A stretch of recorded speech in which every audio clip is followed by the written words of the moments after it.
विद्यार्थी मित्रांनो, आज आपण इयत्ता तिसरीचा मंथन या विषयाचा अभ्यास करणार आहोत। तर आपण सर्वप्रथम भाषा विषयाचे आपण व्यवसाय सोडवणार आहोत। तर नाम या घटकावरील हा पहिला व्यवसाय आहे। तर पाहूयात आपण। प्रश्न 1 व 2 साठी सूचना आहे। खालील वाक्यात नाम नसलेला शब्द शोधायचा आहे। तर विद्यार्थ्यांनो, आपल्याला काय करायचं इथे नाम नसलेला शोधायचा आहे, नाम शोधायचं नाही आहे।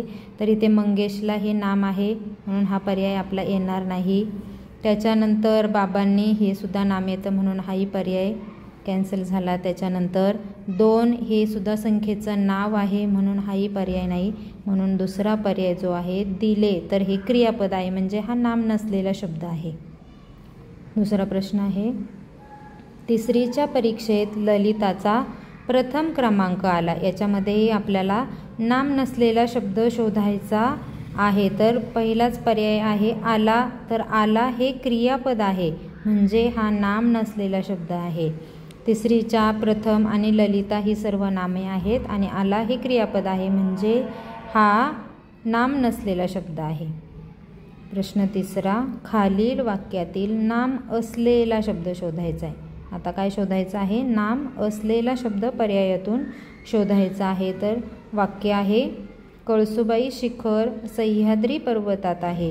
तर सह्याद्री हे नाम आहे, त्याच्यानंतर शिखर हेही नाम आहे, त्याच्यानंतर कळसुबाई हेही नाम आहे, म्हणून पर्याय चौथा जो आहे की सर्व पर्याय बरोबर हा तुमचं उत्तर असणार आहे।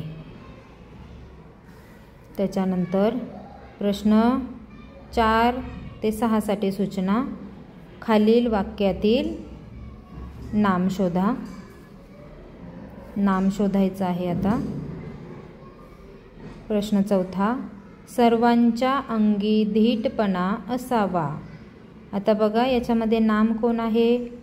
तर असावा हे क्रियापद आहे, सर्वांच्या हे सर्वनाम आहे आणि धीटपणा तर हे गुणाचं नाव आहे। हे काय आहे? गुणाचं नाव आहे म्हणून हा पर्याय आपला बरोबर आहे। धीटपणा हे नाम आहे। 5वा प्रश्न, तंबाखू खाणे आरोग्यास अपायकारक आहे।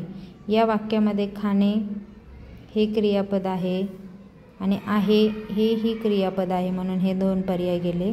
दुसरा पर्याय आरोग्यास आणि तिसरा पर्याय तंबाखू आहे। तर तंबाखू हा एक खाण्याचा पदार्थ आहे, हे पदार्थाचं नाव आहे म्हणून हे काय आहे? नाम आहे। 6वा प्रश्न, माझ्या आईवडिलांचा मला अभिमान वाटतो। पर्याय आहेत माझ्या आई वडील, मला आणि वाटतो। तर या ठिकाणी वाटतो हे क्रियापद आहे, मला हे सर्वनाम आहे आणि माझ्या हेही सर्वनाम आहे म्हणून आई वडील हा पर्याय आपला बरोबर आहे। आई वडील हे नाम आहे। प्रश्न 7 व 8 साठी सूचना, खालील वाक्यातील रिकाम्या जागी योग्य नाम निवडून त्याचा पर्याय क्रमांक शोधायचा आहे। नाम आपल्याला शोधायचे ह्या वाक्यासाठी। प्रश्न 7वा आहे, मीठ घातल्याने पदार्थाची टिंबटिंब वाढते। तर पर्याय आपण टाकून बघूयात कोणता पर्याय योग्य आहे। मीठ घातल्याने पदार्थाची रुचकरता वाढते, बरोबर आहे। मीठ घातल्याने पदार्थाची चव वाढते, बरोबर आहे। मीठ घातल्याने पदार्थाची खारटता वाढते, हाही पर्याय बरोबर आहेत। आणि रुचकरता, चव आणि खारटता हे तीनही नामे आहेत म्हणून पर्याय जो चौथा आहे की सर्व पर्याय बरोबर हे योग्य उत्तर आहे। त्याच्यानंतर 8वा प्रश्न, उथळ टिंबटिंब फार खळखळाट करते। तर उथळ पाणी फार खळखळाट करते हा योग्य पर्याय आहे। पाणी हे नाम आहे, बाकीचे सर्व पर्याय अयोग्य आहेत। खालील वाक्यातील नाम ओळखा। वाक्य आहे, शिवानी रोज पहाटे उठते। ह्या वाक्यामधलं आपल्याला नाम शोधायचं आहे। तर या वाक्यामध्ये शिवानी हे नाम आहे कारण हे एका मुलीचं नाव आहे। हे बाकीचं हे क्रियापद आहे आणि हे बाकीचे काही नामं नाही आहेत म्हणून फक्त 4 योग्य हा पर्याय बरोबर आहे. 10वा प्रश्न, खालील शब्दांच्या गटातील नाम नसलेला पर्याय शोधा. नाम नसलेला, तर इथे आपण पाहू शकता स्वच्छता हे नाम आहे. त्याच्यानंतर नाम नसलेला, आपण हे सर्वनाम आहे म्हणजे हे नाम नाही आहे. आणि खातो हे सुद्धा क्रियापद आहे म्हणजे हे नाम नाही आहे. म्हणजे हे दोन्ही नाम नसलेला पर्याय आहे. नारळ हे नाम आहे म्हणून नाम नसलेला पर्याय कोणता आहे? आपण आणि खातो. म्हणून आपण खाली पाहूयात. तर पर्याय पहिला आहे फक्त ब आणि क योग्य, म्हणून या पर्यायाला आपण निवडूया. प्रश्न 11 व 12साठी सूचना. खालील शब्दांच्या गटातील नाम ओळखून त्याचा पर्याय क्रमांक छायांकित करायचा आहे. म्हणजे दिलेल्या 4ही पर्यायामधून तुम्हाला नाम शोधायचं आहे. तर उंच, नाही, उंची आणि संदीप, यापैकी संदीप हे मुलाचं नाव आहे म्हणून आपण हे पर्याय निवडणार आहोत. प्रश्न 12वा, धैर्य, पलीकडे, तिकडे आणि धीट, तर याच्यापैकी धैर्य हे गुणाचे नाव आहे म्हणून हा पर्याय आपण निवडणार आहोत. प्रश्न 13, पुढील शब्दांच्या यादीत एकूण किती नामे आहेत? तर इथं आपण पाहूयात. म्हैस हे एक नाम आहे. त्याच्यानंतर चपळ, त्याच्यानंतर बैलगाडी हे सुद्धा एका वस्तूचं नाव आहे. त्याच्यानंतर पेरू हे फळाचं नाव आहे. त्याच्यानंतर चेंडू हे सुद्धा एका वस्तूचं नाव आहे किंवा खेळण्याचं नाव आहे. काय हे सर्वनाम आहे. त्याच्यानंतर पडला हे क्रियापद आहे. आणि चपळता जर आलं असतं तर हे गुणाचं नाव आलं असतं. फक्त चपळ आहे म्हणून हे नाम नाही. मग एकूण 1, 2, 3, 4 नामे या यादीमध्ये आहेत म्हणून पर्याय पहिला 4 नामे आहेत. प्रश्न 14, मुंग्यांची फौज येत होती या वाक्यात नाम नसलेला शब्द शोधायचा आहे. नाम नसलेला, तर होती हे क्रियापद आहे म्हणजे हे नाम नाही आहे. नंतर मुंग्यांची नाम आहे. फौज हे सुद्धा नाम आहे. आणि येत हे सुद्धा काय आहे? क्रियापद आहे म्हणजे हे नाम नाही आहे. आणि आपले नाम नसलेले 2 शब्द सापडलेत, पर्याय अ आणि ड, म्हणून दुसरा पर्याय फक्त अ आणि ड हे आपण निवडणार आहोत. पुढील घटक आहे सर्वनाम. सर्वनाम म्हणजे नामाऐवजी वापरल्या जाणाऱ्या शब्दाला सर्वनाम म्हणतात. आणि सर्वनाम कोणते असतात? नामाऐवजी कोणते शब्द वापरले जातात? तर मी, आम्ही, ती, तो, जे, जो, जी, हा, ही यापैकी कुठलेही शब्द वापरले जाऊ शकतात आणि हे सर्व सर्वनाम आहेत. व्यवसाय 2 पाहूयात. प्रश्न 1 ते 5साठी सूचना. खालील प्रत्येक वाक्यातील सर्वनाम ओळखून त्याचा पर्याय शोधा. वाक्य दिलेले आहेत त्यातील सर्वनाम आपल्याला शोधायचं आहे. प्रश्न पहिला आहे, साधूंना एक शिकारी दिसला, त्यांनी त्याला बोलावले. आता बघा पर्याय आहेत. शिकारी दिसला, साधूंना एक. आता शिकारी बघा हे नाम आहे, हे क्रियापद आहे. हे नाम आहे, हेही नाम आहे. त्याच्यानंतर त्यांनी आणि त्याला हे दोन्ही काय आहेत? सर्वनाम आहेत. आणि एक शिकारी हे सुद्धा काय आहेत? नाम आहेत. म्हणून सर्वनामाची जोडी ही आहे की त्यांनी त्याला हा योग्य पर्याय आहे.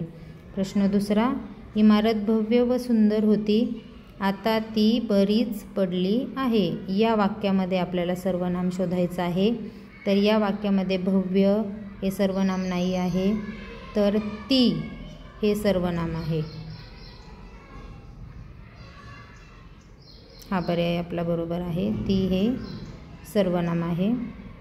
त्याच्यानंतर तिसरा प्रश्न आहे, सुंदर बगीचा पाहून माझे मन प्रसन्न झाले. पर्याय आहेत मन, सुंदर, माझे आणि बगीचा. याच्यापैकी माझे हे नामाऐवजी वापरलेला शब्द आहे म्हणून हे सर्वनाम आहे. ओके. प्रश्न चौथा, बाबा रे मी तुला एवढा उपदेश केला. या वाक्यातील सर्वनाम कोणते?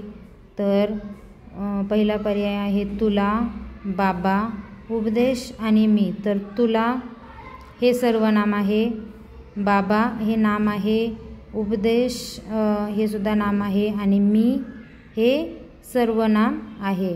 तर या वाक्यामध्ये आपल्याला तुला आणि मी हे 2 सर्वनाम सापडले आहेत. म्हणून पर्याय चौथा फक्त अ आणि ड योग्य हा पर्याय आपण निवडणार आहोत. प्रश्न 5वा, तू चित्रकलेची परीक्षा पास झालीस, वाचून आनंद वाटला.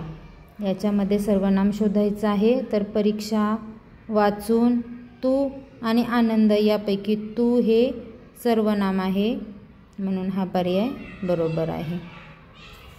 प्रश्न 6 ते 10साठी सूचना आहेत. रिकाम्या जागी योग्य सर्वनाम पर्यायातून निवडा. वाक्य दिलेली आहेत आणि खाली पर्यायामध्ये सर्वनामं दिलेली आहेत, तर ती निवडून वाक्य पूर्ण करायची आहेत. अशा वेळी आपण काय करायचं मुलांनो, तर जे पर्याय दिलेले आहेत त्यातला एक एक पर्याय वाक्यामध्ये टाकून कोणता पर्याय योग्य आहे हे आपण शोधू शकतो. तर प्रश्न 6वा आहे, टिंब आता मोठी झाली असेल, तर एक एक पर्याय आपण ह्या वाक्यामध्ये टाकून पाहायचा. ते आता मोठी झाली असेल, तो आता मोठी झाली असेल, ती आता मोठी झाली असेल आणि त्या आता मोठी झाली असेल, तर यापैकी ती आता मोठी झाली असेल हा पर्याय योग्य आहे आणि हे सर्वनाम आपण निवडणार आहोत, म्हणून पर्याय 3रा बरोबर आहे. प्रश्न 7वा, गंगा ही नदी आहे, टिंब पवित्र आहे. गंगा ही नदी आहे आणि ती पवित्र आहे हा पर्याय योग्य आहे. आम्ही पवित्र आहे, त्याला पवित्र आहे, तिला पवित्र आहे हे योग्य पर्याय नाहीत. प्रश्न 8वा, सुमित्रा टिंब प्रामाणिक मुलगी आहे. तर पर्याय आहे ती, ही, तिला, तिने. तर सुमित्रा ही प्रामाणिक मुलगी आहे हा पर्याय योग्य आहे. हे सर्वनाम आपण निवडू शकतो. प्रश्न 9वा, टिंब दाणे टिपू लागले. तर तो, त्यांनी, ते आणि ती हे 4 पर्याय आहेत. त्याच्यापैकी ते दाणे टिपू लागले हे सर्वनाम योग्य आहे, म्हणजे हा पर्याय आपण निवडणार आहोत. 10वा प्रश्न आहे, हळूहळू टिंब बाकीचे सगळे बोलणे सोडून दिले. तर हळूहळू, त्या, तिने, तो आणि त्याला हे पर्याय आहेत, हे सर्वनाम आहेत. तर त्याच्यापैकी तिने हे सर्वनाम योग्य आहे की हळूहळू तिने बाकीचे सगळे बोलणे सोडून दिले. प्रश्न 11 ते 13साठी सूचना आहेत. खालील वाक्यातील अधोरेखित नामांऐवजी कोणते सर्वनाम वापरता येतील. तर वाक्यामध्ये नाम दिलेलं आहे आणि ते अधोरेखित केलेलं आहे, त्याच्याऐवजी आपल्याला एक सर्वनाम निवडायचं आहे. तर वाक्य आहे, रेशमाने धावण्याच्या शर्यतीत भाग घेतला. तर रेशमाने या नामाऐवजी आपल्याला योग्य सर्वनाम वापरायचं आहे. तर रेशमाच्या ऐवजी आपण तिने हे सर्वनाम वापरू शकतो. स्त्रीलिंगी हे सर्वनाम आहे. तिने धावण्याच्या शर्यतीत भाग घेतला. 12वा प्रश्न, हत्ती बलाढ्य प्राणी आहे. तर याच्यामध्ये हत्ती या नामाऐवजी आपल्याला खालीलपैकी सर्वनाम वापरायचं आहे. तर तो बलाढ्य प्राणी आहे हे हत्तीऐवजी आपण हे सर्वनाम वापरू शकतो. तो बलाढ्य प्राणी आहे. 13वा प्रश्न आहे, महात्मा गांधी राष्ट्रपुरुष होते. तर महात्मा गांधी या नामाला अधोरेखित केलेलं आहे, त्याच्याऐवजी आपण ते हे सर्वनाम वापरणार आहोत. तर महात्मा गांधी राष्ट्रपुरुष होते, तर महात्मा गांधींच्या ऐवजी ते राष्ट्रपुरुष होते हा सर्वनामाचा पर्याय आपण वापरणार आहोत. प्रश्न 14 ते 16साठी सूचना. खालील प्रश्नात सर्वनाम असलेला पर्याय शब्द पर्यायातून निवडायचा आहे. कोणता निवडायचा आहे, तर सर्वनाम असलेला. प्रश्न 14, आहे, त्याने, नव्हत्या आणि कुठे यांच्यापैकी त्याने हे सर्वनाम आहे, म्हणून हा पर्याय आपण निवडणार आहोत. हे योग्य उत्तर आहे. प्रश्न 15वा, आपल्याला, उद्याला, स्वतः आणि कशा यापैकी स्वतः हे सर्वनाम आहे. आपण जेव्हा स्वतःविषयी बोलतो तर आपलं नाव न वापरता आपण हा शब्द वापरतो, म्हणून हा पर्याय बरोबर आहे. प्रश्न 16, पाहिले, शौर्य, मला आणि पलीकडे. तर इथे मला हे सर्वनाम आहे. आपण स्वतःच्या नावाऐवजी मला हे सर्वनाम वापरत असतो, म्हणून हा पर्याय बरोबर आहे.